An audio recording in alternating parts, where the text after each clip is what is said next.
ಓಂ ನಮಃ ಶಿವಾಯ. ಎಲ್ಲರಿಗೂ ನಮಸ್ಕಾರ. ಇಂದು ಈ ವಿಡಿಯೋದ ಮೂಲಕ ಕನ್ಯಾ ರಾಶಿಯವರ ಜಾತಕ ಫಲಿತಾಂಶಗಳ ಬಗ್ಗೆ ತಿಳಿದುಕೊಳ್ಳೋಣ. ಮೊದಲಿಗೆ ಈ ವಿಡಿಯೋ ನಿಮಗೆ ಇಷ್ಟವಾಗಿದ್ದರೆ ಒಂದು ಲೈಕ್ ಮಾಡಿ, ನಮ್ಮ ಚಾನಲನ್ನು ಸಬ್ಸ್ಕ್ರೈಬ್ ಮಾಡಿಕೊಳ್ಳಿ.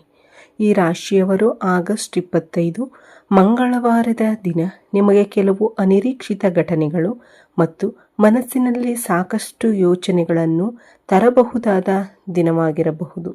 ವಿಶೇಷವಾಗಿ ಸಂಜೆ 6:30 ನಂತರ ನಡೆಯುವ ಒಂದು ಸಂಭಾಷಣೆ ಅಥವಾ ನಿಮ್ಮ ಹತ್ತಿರದ ವ್ಯಕ್ತಿಯೊಂದಿಗೆ ಉಂಟಾಗಬಹುದಾದ ಒಂದು ಸಣ್ಣ ಮನಸ್ತಾಪ ನಿಮ್ಮ ಗಮನವನ್ನು ಸೆಳೆಯಬಹುದು ಎಂಬುದು ಈ ದಿನದ ಜ್ಯೋತಿಷ್ಯ ನಂಬಿಕೆಗಳ ಆಧಾರದ ಮೇಲಿನ ಸಾಮಾನ್ಯ ಸೂಚನೆಯಾಗಿದೆ. ಆದರೆ ಇಲ್ಲಿ ಒಂದು ವಿಷಯವನ್ನು ಸ್ಪಷ್ಟವಾಗಿ ಹೇಳಬೇಕು. ಈ ವಿಡಿಯೋದಲ್ಲಿ ಹೇಳುತ್ತಿರುವುದು ಜ್ಯೋತಿಷ್ಯ ನಂಬಿಕೆಗಳು ಮತ್ತು ಸಾಮಾನ್ಯ ರಾಶಿಫಲದ ಆಧಾರದ ಮೇಲಿನ ಮನೋರಂಜನೆ ಹಾಗೂ ಸಾಮಾನ್ಯ ಮಾರ್ಗದರ್ಶನ ಮಾತ್ರ. ಪ್ರತಿಯೊಬ್ಬ ಈ ರಾಶಿಯವರ ಜೀವನದಲ್ಲಿ ಇದೇ ಘಟನೆ ನಡೆಯುತ್ತದೆ ಎಂದು ಖಚಿತವಾಗಿ ಹೇಳಲು ಸಾಧ್ಯವಿಲ್ಲ. ಆದ್ದರಿಂದ ಯಾವುದೇ ವಿಷಯವನ್ನು ಭಯದಿಂದ ತೆಗೆದುಕೊಳ್ಳದೆ ಒಂದು ಸಾಮಾನ್ಯ ಸೂಚನೆಯಾಗಿ ಮಾತ್ರ ತೆಗೆದುಕೊಳ್ಳಿ. ಹಾಗಾದರೆ ಈ ರಾಶಿಯವರು ಆಗಸ್ಟ್ 25 ಮಂಗಳವಾರ ನಿಮ್ಮ ದಿನ ಹೇಗಿರಬಹುದು? ವಿಶೇಷವಾಗಿ ಸಂಜೆ 6:30 ನಂತರ ಯಾವ ವಿಷಯದಲ್ಲಿ ಹೆಚ್ಚು ಎಚ್ಚರಿಕೆ ವಹಿಸಬೇಕು? ಯಾರೊಂದಿಗಾದರೂ ಮಾತಿನ ಭಿನ್ನಾಭಿಪ್ರಾಯ ಉಂಟಾಗಬಹುದೇ? ಹಣಕಾಸು, ಉದ್ಯೋಗ ಮತ್ತು ಸ್ನೇಹಿತರ ವಿಷಯದಲ್ಲಿ ಏನು ಗಮನಿಸಬೇಕು? ಎಲ್ಲವನ್ನ ಈ ವಿಡಿಯೋದಲ್ಲಿ ವಿವರವಾಗಿ ನೋಡೋಣ. ಈ ರಾಶಿಯವರ ಸ್ವಭಾವ. ಕನ್ಯಾ ರಾಶಿಯು ಜ್ಯೋತಿಷ್ಯದಲ್ಲಿ 6ನೇ ರಾಶಿಚಕ್ರ ಚಿಹ್ನೆಯಾಗಿದೆ. ಇದರ ಆಕಾಶ ಮಂಟಪವು ಕೈಯಲ್ಲಿ ಭತ್ತದ ಕದಿರು ಹಿಡಿದ ಕನ್ಯೆಯ ಆಕಾರದಲ್ಲಿದೆ. ಉತ್ತರ ಫಾಲ್ಗುಣಿ ನಕ್ಷತ್ರದ ಕೊನೆಯ 3 ಪಾದಗಳು, ಹಸ್ತ ಮತ್ತು ಚಿತ್ತ ನಕ್ಷತ್ರದ ಮೊದಲ 2 ಪಾದಗಳು ಈ ರಾಶಿಯಲ್ಲಿವೆ. ಈ ರಾಶಿಯ ಅಧಿಪತಿ ವಿಶ್ಲೇಷಣಾತ್ಮಕ ಬುದ್ಧಿಯ ಬುಧ. ಇದು ಭೂಮಿ ಅಂಶದ ಸಂಕೇತವಾಗಿದೆ. ಪರಿಪೂರ್ಣತೆಯನ್ನು ಬಯಸುವ ಗುಣ, ವ್ಯವಸ್ಥಿತ ಚಿಂತನೆ, ಆರೋಗ್ಯದ ಬಗ್ಗೆ ಕಾಳಜಿ ಮತ್ತು ಸೇವಾ ಮನೋಭಾವ ಈ ರಾಶಿಯ ವಿಶೇಷ ಗುಣಗಳಾಗಿವೆ. ಇನ್ನೊಂದು ವಿಶೇಷ ಗುಣವೆಂದರೆ ಈ ರಾಶಿಯವರು ಬೇರೆಯವರಿಗೆ ಸಲಹೆ ನೀಡುವಲ್ಲಿ ಬಹಳ ಚೆನ್ನಾಗಿರಬಹುದು. ಇನ್ನೊಬ್ಬ ವ್ಯಕ್ತಿಗೆ ಸಮಸ್ಯೆ ಬಂದಾಗ ಅದನ್ನು ಹೇಗೆ ಪರಿಹರಿಸಬೇಕು ಎಂಬುದನ್ನು ಬಹಳ ಸುಲಭವಾಗಿ ಹೇಳಬಲ್ಲರು. ಆದರೆ ತಮ್ಮ ಜೀವನಕ್ಕೆ ಬಂದಾಗ ಅದೇ ನಿರ್ಧಾರವನ್ನು ತೆಗೆದುಕೊಳ್ಳುವಲ್ಲಿ ಸ್ವಲ್ಪ ಗೊಂದಲ ಉಂಟಾಗಬಹುದು. ಅದಕ್ಕಾಗಿಯೇ ಕೆಲವೊಮ್ಮೆ 3 ಹೆಜ್ಜೆ ಮುಂದೆ ಹೋದ ನಂತರ 4ನೇ ಹೆಜ್ಜೆಯಲ್ಲಿ ಹಿಂದಕ್ಕೆ ಬಂದಂತೆ ಅನುಭವವಾಗಬಹುದು. ಇತ್ತೀಚಿನ ದಿನಗಳಲ್ಲಿ ನಿಮಗೂ ಇಂತಹ ಅನುಭವವಾಗಿದ್ದರೆ ಈ ದಿನ ನಿಮ್ಮ ಕೆಲವು ನಿರ್ಧಾರಗಳನ್ನು ಮತ್ತೊಮ್ಮೆ ಪರಿಶೀಲಿಸುವುದು ಉತ್ತಮ. ಉದ್ಯೋಗ ಮತ್ತು ವ್ಯಾಪಾರ. ಇಂದು ಆಗಸ್ಟ್ 25 ದಿನದ ಉದ್ಯೋಗ ಮತ್ತು ವ್ಯಾಪಾರದ ವಿಷಯಕ್ಕೆ ಬರೋಣ. ಈ ರಾಶಿಯ ಉದ್ಯೋಗಿಗಳಿಗೆ ಮಂಗಳವಾರದ ದಿನ ಕೆಲಸಗಳು ಸ್ವಲ್ಪ ನಿಧಾನವಾಗಿ ಸಾಗುವ ಅನುಭವವಾಗಬಹುದು. ನೀವು ನಿರೀಕ್ಷಿಸದ ವೇಗದಲ್ಲಿ ಒಂದು ಕೆಲಸ ಪೂರ್ಣಗೊಳ್ಳದಿರಬಹುದು. ಯಾರಾದರೂ ನಿಮ್ಮ ಕೆಲಸವನ್ನು ಪರಿಶೀಲಿಸಬೇಕಾಗಬಹುದು ಅಥವಾ ನೀವು ಇನ್ನೊಬ್ಬರ ಸಹಾಯಕ್ಕಾಗಿ ಕಾಯಬೇಕಾಗಬಹುದು. ಇಂತಹ ಸಂದರ್ಭದಲ್ಲಿ ತಕ್ಷಣ ಕೋಪಗೊಳ್ಳಬೇಡಿ. ನನ್ನ ಕೆಲಸವನ್ನು ಯಾರೂ ಅರ್ಥ ಮಾಡಿಕೊಳ್ಳುತ್ತಿಲ್ಲ ಎಂದು ಭಾವಿಸುವ ಬದಲು ಕೆಲಸವನ್ನು ಒಂದೊಂದಾಗಿ ಮುಗಿಸುವ ಕಡೆ ಗಮನ ಕೊಡಿ. ಇಂದು ಕಚೇರಿಯಲ್ಲಿ ಮಾತಿನ ವಿಚಾರದಲ್ಲಿ ಸ್ವಲ್ಪ ಎಚ್ಚರಿಕೆ ವಹಿಸುವುದು ಒಳ್ಳೆಯದು. ನೀವು ಸಾಮಾನ್ಯವಾಗಿ ಹೇಳಿದ ಮಾತನ್ನೇ ಮತ್ತೊಬ್ಬರು ಬೇರೆ ರೀತಿಯಲ್ಲಿ ಅರ್ಥ ಮಾಡಿಕೊಳ್ಳುವ ಸಾಧ್ಯತೆ ಇದೆ. ವಿಶೇಷವಾಗಿ ನಿಮ್ಮ ಸಹೋದ್ಯೋಗಿಗಳೊಂದಿಗೆ ಅನಗತ್ಯ ಚರ್ಚೆಗಳನ್ನು ತಪ್ಪಿಸಿ. ವ್ಯಾಪಾರ ಮಾಡುತ್ತಿರುವವರಿಗೆ ಹೊಸ ನಿರ್ಧಾರ ತೆಗೆದುಕೊಳ್ಳುವ ಮುನ್ನ 2 ಬಾರಿ ಯೋಚಿಸುವುದು ಉತ್ತಮ. ದೊಡ್ಡ ಹೂಡಿಕೆ ಅಥವಾ ದೊಡ್ಡ ಬದಲಾವಣೆ ಮಾಡುವ ಮುನ್ನ ಅದರ ಎಲ್ಲ ವಿವರಗಳನ್ನು ಪರಿಶೀಲಿಸಿ. ಜ್ಯೋತಿಷ್ಯದ ಮಾತನ್ನು ಮಾತ್ರ ಆಧರಿಸಿ ಹಣಕಾಸಿನ ನಿರ್ಧಾರ ತೆಗೆದುಕೊಳ್ಳಬೇಡಿ. ನಿಮ್ಮ ವ್ಯವಹಾರದ ನಿಜವಾದ ಪರಿಸ್ಥಿತಿ, ದಾಖಲೆಗಳು ಮತ್ತು ಸಲಹೆಗಾರರ ಅಭಿಪ್ರಾಯವನ್ನು ಪರಿಗಣಿಸಿ. ಈಗ ಹಣಕಾಸಿನ ವಿಚಾರದಲ್ಲಿ ಎಚ್ಚರಿಕೆ. ಇನ್ನು ಹಣದ ವಿಷಯಕ್ಕೆ ಬಂದರೆ ಈ ದಿನ ಈ ರಾಶಿಯವರು ಸ್ವಲ್ಪ ಜಾಗರೂಕರಾಗಿರುವುದು ಉತ್ತಮ. ನಿಮಗೆ ಯಾವುದಾದರೂ ತುರ್ತು ಖರ್ಚು ಎದುರಾಗಬಹುದು ಅಥವಾ ನೀವು ನಿರೀಕ್ಷಿಸದ ಒಂದು ಸಣ್ಣ ಖರ್ಚು ಬರಬಹುದು. ಇಂತಹ ಖರ್ಚುಗಳು ಒಂದರ ಹಿಂದೆ ಒಂದರಂತೆ ಬಂದರೆ ಮನಸ್ಸಿಗೆ ಒತ್ತಡ ಉಂಟಾಗಬಹುದು. ಹೊಸದಾಗಿ ಯಾರಿಗಾದರೂ ದೊಡ್ಡ ಮೊತ್ತದ ಹಣದ ಕೊಡುವ ಮುನ್ನ ಯೋಚಿಸಿ. ಅದೇ ರೀತಿ ನಿಮಗೆ ಹೊಸದಾಗಿ ಸಾಲ ಬೇಕಾದರೆ ಅದರ ಬಡ್ಡಿ ಮರುಪಾವತಿ ಅಥವಾ ಇತರ ಷರತ್ತುಗಳನ್ನು ಸಂಪೂರ್ಣವಾಗಿ ಅರ್ಥ ಮಾಡಿಕೊಂಡ ನಂತರವೇ ನಿರ್ಧಾರ ತೆಗೆದುಕೊಳ್ಳಿ. ತಕ್ಷಣದ ಅಗತ್ಯಕ್ಕಾಗಿ ತೆಗೆದುಕೊಂಡ ನಿರ್ಧಾರ ಮುಂದೆ ದೊಡ್ಡ ಹೊಣೆಗಾರಿಕೆಯಾಗದಂತೆ ನೋಡಿಕೊಳ್ಳಿ. ಇಂದು ಖರ್ಚು ಮಾಡುವ ಮೊದಲು ಒಂದು ಸರಳ ಪ್ರಶ್ನೆ ನಿಮ್ಮನ್ನು ನೀವೇ ಕೇಳಿಕೊಳ್ಳಿ. ಇದು ನಿಜವಾಗಿಯೂ ಅಗತ್ಯವೇ? ಈ ಒಂದು ಪ್ರಶ್ನೆ ನಿಮ್ಮ ಅನಗತ್ಯ ಖರ್ಚನ್ನು ಕಡಿಮೆ ಮಾಡಲು ಸಹಾಯ ಮಾಡಬಹುದು. ಈಗ ಪ್ರಯಾಣದ ವಿಚಾರಕ್ಕೆ ಬರೋಣ. ಈ ರಾಶಿಯವರು ಆಗಸ್ಟ್ 25ರಂದು ಅನಿರೀಕ್ಷಿತ ಪ್ರಯಾಣದ ಯೋಜನೆ ಎದುರಾದರೆ ಸ್ವಲ್ಪ ಸಮಯ ತೆಗೆದುಕೊಂಡು ಯೋಚಿಸಿ. ಪ್ರಯಾಣ ಮಾಡಲೇಬೇಕಾದರೆ ವಾಹನದ ದಾಖಲೆಗಳು, ಸಮಯ, ಮಾರ್ಗ ಮತ್ತು ಅಗತ್ಯ ವಸ್ತುಗಳನ್ನು ಮುಂಚಿತವಾಗಿ ಪರಿಶೀಲಿಸಿ. ಆತುರದಲ್ಲಿ ಹೊರಡುವುದನ್ನು ತಪ್ಪಿಸಿ. ವಿಶೇಷವಾಗಿ ರಾತ್ರಿ ಸಮಯದಲ್ಲಿ ಪ್ರಯಾಣ ಮಾಡುವವರು ಸಾಮಾನ್ಯ ಸುರಕ್ಷತಾ ನಿಯಮಗಳನ್ನು ಪಾಲಿಸಿ.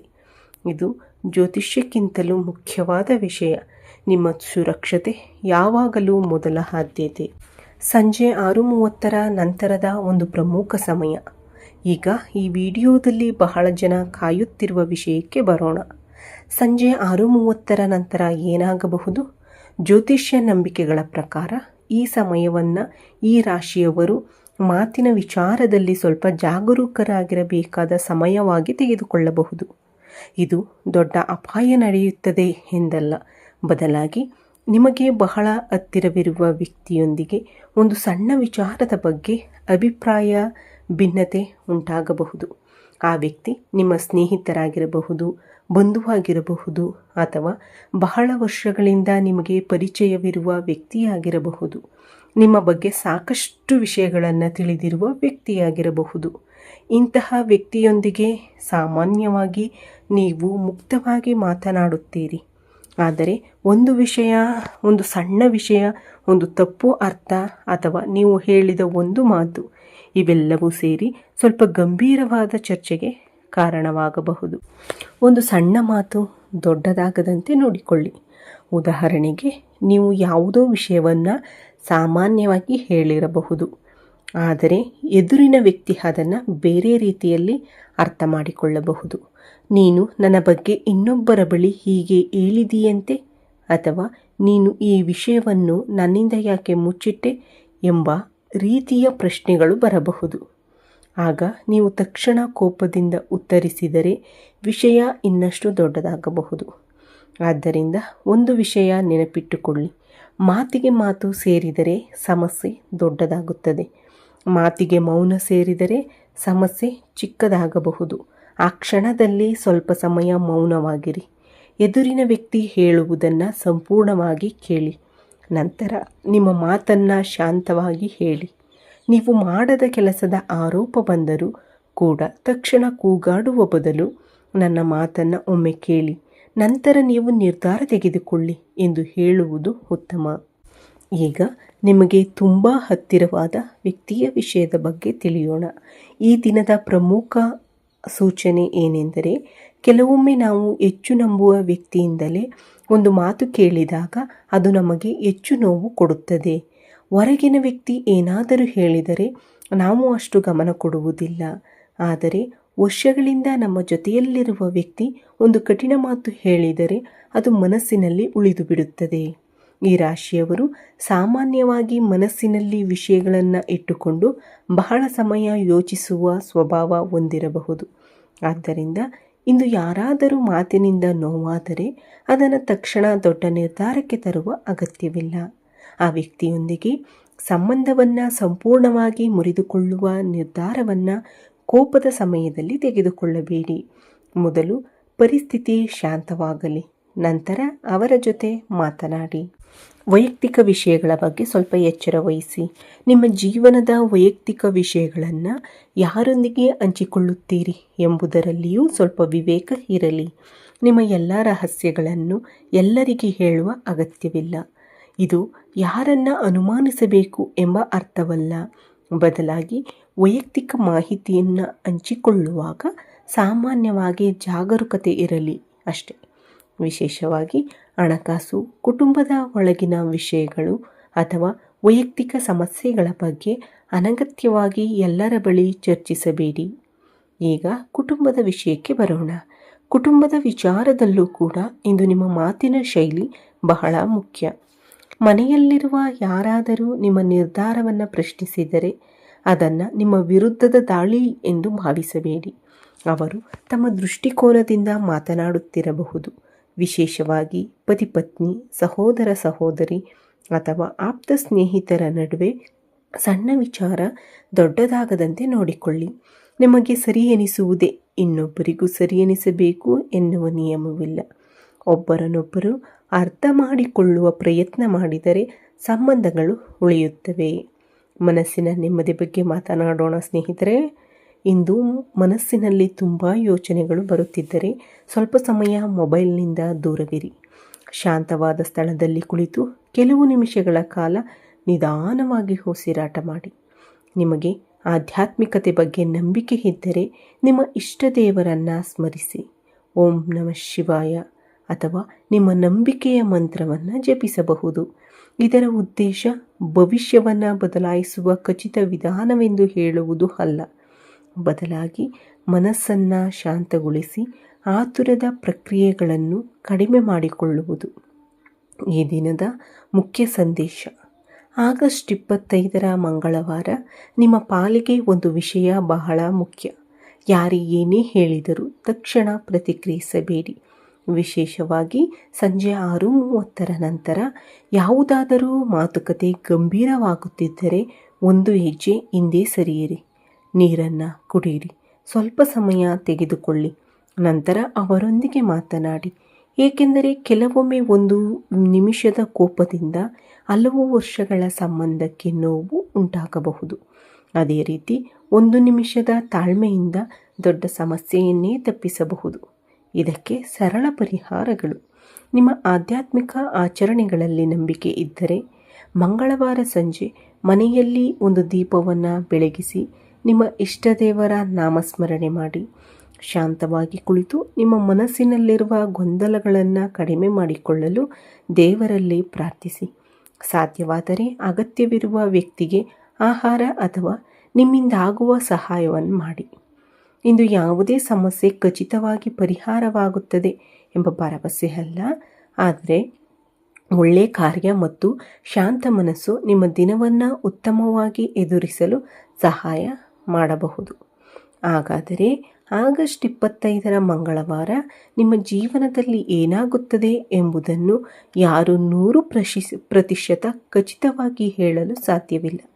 ಆದರೆ ಜ್ಯೋತಿಷ್ಯ ನಂಬಿಕೆಗಳ ಪ್ರಕಾರ ಈ ದಿನದ ಮುಖ್ಯ ಸೂಚನೆ: ಮಾತಿನಲ್ಲಿ ಎಚ್ಚರಿಕೆ, ಹಣದಲ್ಲಿ ಜಾಗರೂಕತೆ, ಪ್ರಯಾಣದಲ್ಲಿ ಸುರಕ್ಷತೆ ಮತ್ತು ಸಂಬಂಧಗಳಲ್ಲಿ ತಾಳ್ಮೆ. ವಿಶೇಷವಾಗಿ ಸಂಜೆ 6:30 ನಂತರ ಯಾರೊಂದಿಗಾದರೂ ಸಣ್ಣ ಮನಸ್ತಾಪ ಉಂಟಾದರೆ ಅದನ್ನು ದೊಡ್ಡ ಸಮಸ್ಯೆಯಾಗಿ ಮಾಡಿಕೊಳ್ಳಬೇಡಿ. ನಿಮ್ಮ ಹತ್ತಿರವಿರುವ ವ್ಯಕ್ತಿಯೇ ಆಗಿದ್ದರೂ ಆ ಕ್ಷಣದಲ್ಲಿ ಕೋಪದಿಂದ ಯಾವುದೇ ಅಂತಿಮ ನಿರ್ಧಾರ ತೆಗೆದುಕೊಳ್ಳಬೇಡಿ. ಸಮಯ ಕೊಡಿ, ಮಾತನಾಡಿ, ಅರ್ಥ ಮಾಡಿಕೊಳ್ಳಿ ಮತ್ತು ನಿಮ್ಮ ಜೀವನದ ನಿರ್ಧಾರಗಳನ್ನು ನಿಮ್ಮ ಸ್ವಂತ ವಿವೇಕದಿಂದ ತೆಗೆದುಕೊಳ್ಳಿ. ಈ ವಿಡಿಯೋ ನಿಮಗೆ ಇಷ್ಟವಾಗಿದ್ದರೆ ಒಂದು ಲೈಕ್ ಮಾಡಿ, ನಮ್ಮ ಚಾನಲನ್ನು ಸಬ್ಸ್ಕ್ರೈಬ್ ಮಾಡಿ. ನಿಮ್ಮ ಸ್ನೇಹಿತರು ಮತ್ತು ಕುಟುಂಬದವರಿಗೂ ಈ ವಿಡಿಯೋವನ್ನು ಶೇರ್ ಮಾಡಿ. ಮತ್ತೆ ಮುಂದಿನ ವಿಡಿಯೋದಲ್ಲಿ ಭೇಟಿಯಾಗೋಣ. ಕಾಮೆಂಟ್ ವಿಭಾಗದಲ್ಲಿ ಓಂ ನಮಃ ಶಿವಾಯ ಎಂದು ಬರೆಯಿರಿ. ನಿಮ್ಮ ಜೀವನದಲ್ಲಿ ಸದಾ ಆರೋಗ್ಯ, ಸಂತೋಷ, ನೆಮ್ಮದಿ ಮತ್ತು ಸಮೃದ್ಧಿ ಇರಲಿ ಎಂದು ನಾನು ಆ ದೇವರಲ್ಲಿ ಪ್ರಾರ್ಥಿಸುತ್ತೇನೆ. ಈ ವಿಡಿಯೋ ವೀಕ್ಷಿಸಿದ ನನ್ನೆಲ್ಲ ವೀಕ್ಷಕ ಬಂಧುಗಳಿಗೂ ಧನ್ಯವಾದಗಳು. ಜೈ ಶ್ರೀರಾಮ್, ಜೈ ಶ್ರೀ ಕೃಷ್ಣ, ಹರ ಹರ ಮಹಾದೇವ್.